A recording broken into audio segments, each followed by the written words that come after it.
Tiens, comme un air de déjà-vu.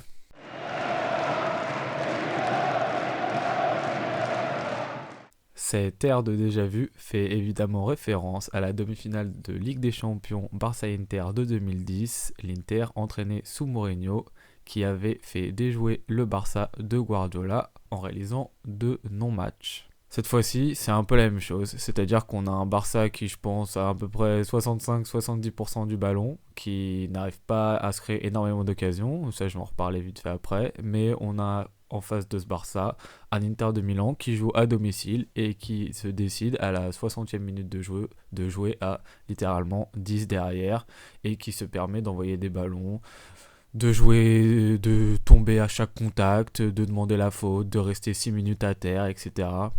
Donc ensuite, voilà, il y aura forcément... Tout le monde va parler de cette histoire de penalty. Alors, le gros problème, c'est qu'il y a une main qui a lieu 15 minutes avant de Fati qui annule un but de Pedri. Alors, effectivement, il y a main, parce que c'est dans les règles. Toute main offensive doit être sifflée, parce qu'elle change une trajectoire. Et donc, là, si Fati met pas la main, certainement qu'il n'y a pas but. Donc, tout à fait. L'arbitre va voir la VAR et décide qu'il y a main pour Fati. Sur ce coup-là, aucun problème.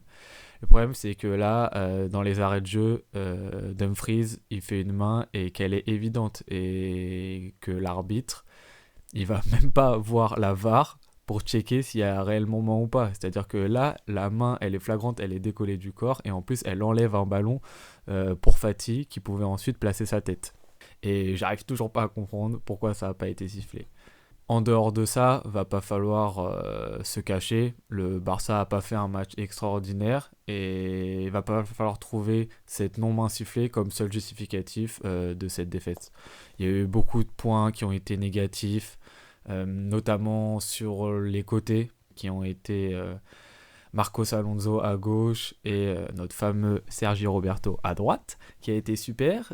Si on regarde le match, Sergio Roberto, bravo, c'est à peu près 200 passes pour Dembélé, et sinon aucune prise d'initiative, aucune course vers l'avant. Alors c'est peut-être les instructions de Xavi, mais avoir un ailier, enfin un arrière latéral qui ne va jamais vers le but, qui prend jamais son côté, qui fait jamais de centre intéressant ou juste, je pense que c'est un poids qui est grave. Surtout que là on a encore Araujo et Koundé de blessés et Bellerin, donc personne à droite, même je pense pour le match retour. Donc ça va devenir très très compliqué si on a juste ça. Rajouter à ça la blessure pendant le match de Christensen qui m'est piqué en défense.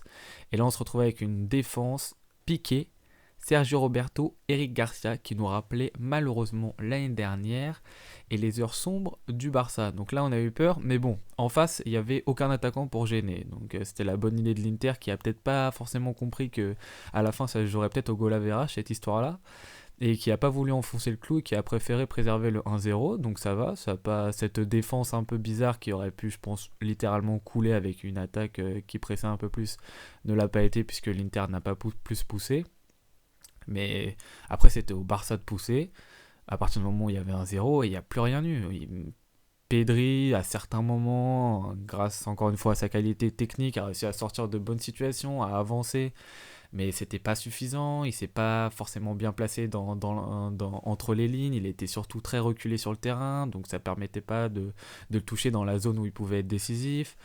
Gavi un peu emprunté aussi, Gavi très intéressant quand il a du jus parce que encore une fois c'est un mec qui presse énormément, c'est un chien sur le terrain, mais là il avait plus de jus, donc Gavi il est un peu moins intéressant à ce moment-là. Alors après quelle arme on n'en avait pas énormément, on avait Kessié qui aurait pu peut-être mettre un peu plus d'impact physique dans ce milieu de terrain, ce qui a manqué cruellement évidemment à notre Sergio Busquets national, qui encore une fois s'est fait bouffer. Et pour moi deux grosses erreurs qui sont d'ailleurs les deux seules occasions de l'Inter, hein, deux grosses frappes de Çalhanoğlu. La première, je crois qu'il arrive à la 15e minute de jeu où il tire à 30 mètres facile, mais personne pour le contrer. On peut revoir l'action, limite les joueurs du Barça ils s'écartent du ballon. Et la deuxième grosse occasion, c'est son but. Et là c'est pareil, il y a deux joueurs du Barça dont Busquets qui foncent sur le joueur qui est à gauche et qui laisse Çalhanoğlu tout seul pour frapper, même s'il y a un petit retour de Busquets, mais il est en retard de base, donc but de l'Inter qui mène 1-0. Ensuite, on attend une réaction du Barça et qui vient pas, justement parce que les milieux sont pas en forme. qu'au niveau de Dembélé, il y a eu beaucoup de mauvais choix, il n'était pas dedans. Du coup, quand Dembélé n'est pas dedans, qu'est-ce qui se passe? Il rate ses passes, il rate ses dribbles, il rate à peu près tout. Du coup, il perd des ballons. Rafinha qui n'a pas été assez punchy, alors à sa décharge, il a été placé la majorité du temps à gauche, et Rafinha à gauche, moi personnellement, je trouve que c'est beaucoup moins bon que Rafinha à droite qui peut rentrer sur son pied gauche.